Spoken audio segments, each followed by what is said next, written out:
पहले ये सुनो, उसके बाद हम बात करेंगे। तो देखो, कोई भी नया कानून लाने के लिए बीजेपी को सिंपल मेजॉरिटी चाहिए रहता है। सिंपल भाषा में कहें तो 50% मतलब टोटल 543 सांसदों में से 272 सांसद बीजेपी को वोट कर दें तो बिल पास हो जाएगा और नया कानून लागू हो जाएगा। अब यहां से शुरू होगा असली गेम प्लान। जब भी संविधान को बदलने की बात होती है तो बीजेपी को चाहिए होता है स्पेशल मेजॉरिटी, यानी कि 67% ONF द हाउस, मतलब 2/3 बहुमत, यानी कि 543 सांसदों में से 362 सांसद वोट करने चाहिए। तब जाके डॉक्टर भीमराव अंबेडकर सर के द्वारा बनाया हुआ कॉन्स्टिट्यूशन बदला जा सकता है।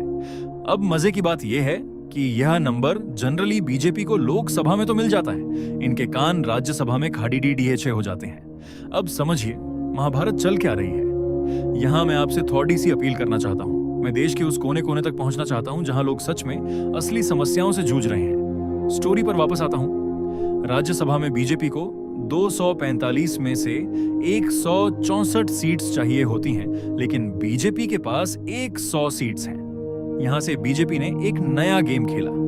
राघव चड्ढा और 6 MP आम आदमी पार्टी के अपने अलायंस को मिलाकर यह नंबर पहुंचा दिया है 100 से 141। अभी भी 23 सीट कम है, लेकिन यहां मैं आपको एक कमाल की बात बताऊं।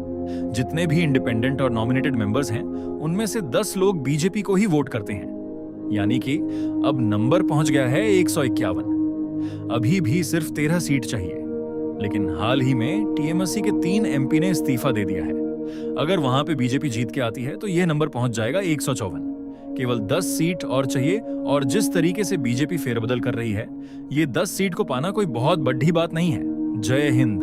दोस्तों, ये तो रहा संविधान की बात, लेकिन दूसरी तरफ आप देखोगे कि बीजेपी ने क्या कमाया है 12 साल के अंदर में। बीजेपी ने कमाया है ढेर सारे अंधभक्त। वो अंधभक्त देश का कोई प्रवाह नहीं है। चाहे पेपर लीक हो, चाहे स्टूडेंट रोड पर आ जाए, चाहे किसान सड़क पर आ जाए, चाहे सरकारी स्कूल बंद हो जाए, इनको कोई फर्क नहीं पड़ता। ऐसा अंधभक्त हैं। और उतना ही नहीं, इनके नेताओं के बारे में कुछ भी टिप्पणी कर दो तो आपके ऊपर भिड़ जाते हैं, गुंडागिरी दिखाते हैं। न जाने देश का क्या हाल हो रहा है। आप कमेंट सेक्शन में बताइए कि आपका क्या राय है इस विषय में, और चैनल को सब्सक्राइब करके ही जाइए।